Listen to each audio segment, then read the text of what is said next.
Welcome to smart English world. સ્માર્ટની અંગ્રેજીની દુનિયામાં આપ સર્વનું હાર્દિક સ્વાગત છે.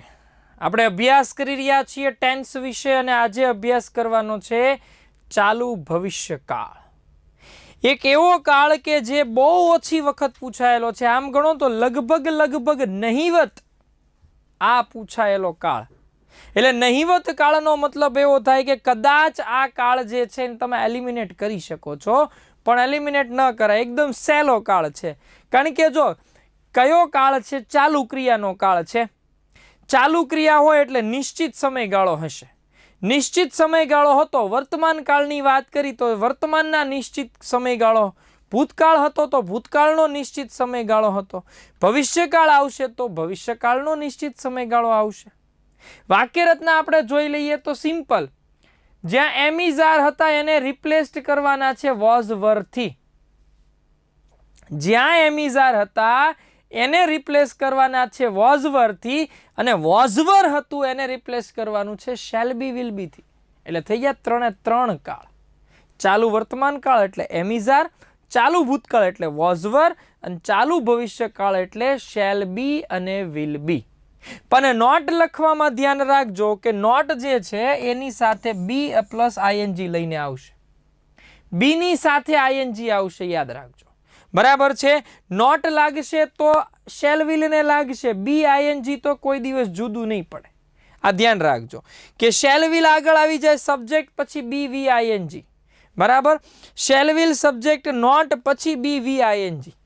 ક્રિયાપદ જે છે એ ખાસ ધ્યાનમાં રાખજો. શેલ બી વિલ બી છે. શેલ બી અને વિલ બી છે. હવે આના કાળની વાક્ય રચનામાં પેસિવ બનાવવાનું હોય, જો ધ્યાન રાખજો. પેસિવ પહેલી વાત તો બનવાનું જ નથી.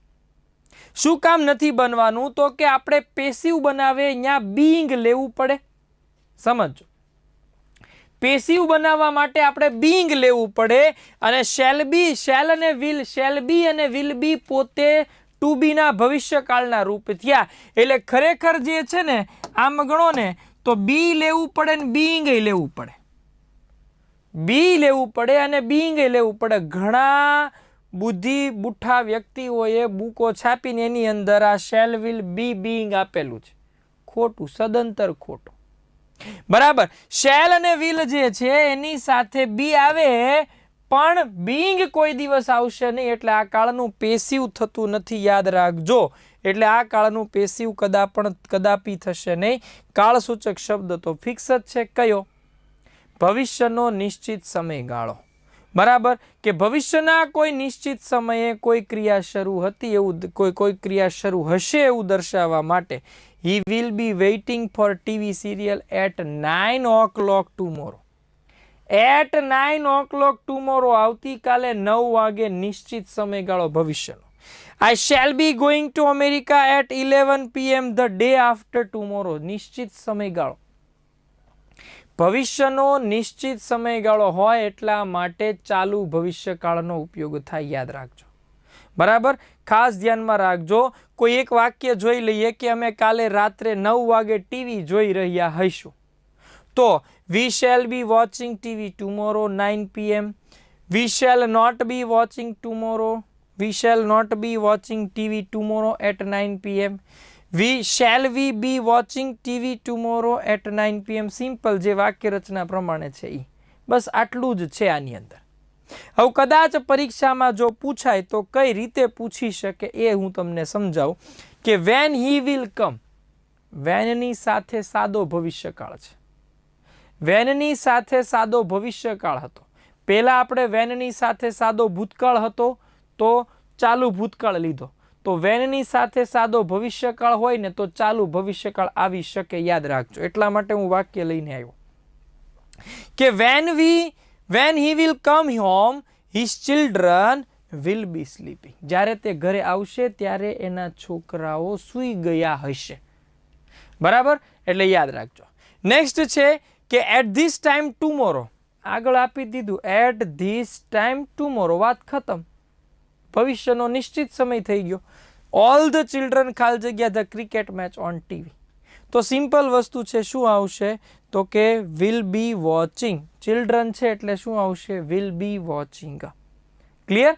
નેક્સ્ટ આપણે સમજીએ શું કહે છે કે at this time in the next January, જો આવતી જાન્યુઆરીના આ સમયે ઓલ પ્યુપિલ્સ ખાલી જગ્યા ફોર ધર બોર્ડ એક્ઝામ, તો બધા જ વિદ્યાર્થીઓ વિલ બી પ્રિપેરિંગ, ભવિષ્યનો નિશ્ચિત સમયગાળો છે, ભવિષ્યનો નિશ્ચિત સમયગાળો છે. એના પછી સી ઓલ ગર્લ્સ ખાલી જગ્યા to one another when I will enter the class, when I will enter the class already આપેલું છે, તો પછી બાય ડિફોલ્ટ જે છે એ શું બનશે તો કે વિલ બી ટોકિંગ. શું બનશે? Will be talking. ભવિષ્યમાં નિશ્ચિત સમયગાળો એટલે શું થઈ જશે તો કે ચાલુ ભવિષ્યકાળ. બહુ ઓછી વખત પૂછાયેલો કાળ છે અને હાર્ડલી આના સેન્ટેન્સ બનાવી શકાય. હા, હાર્ડલી આના સેન્ટેન્સ બનાવી શકાય.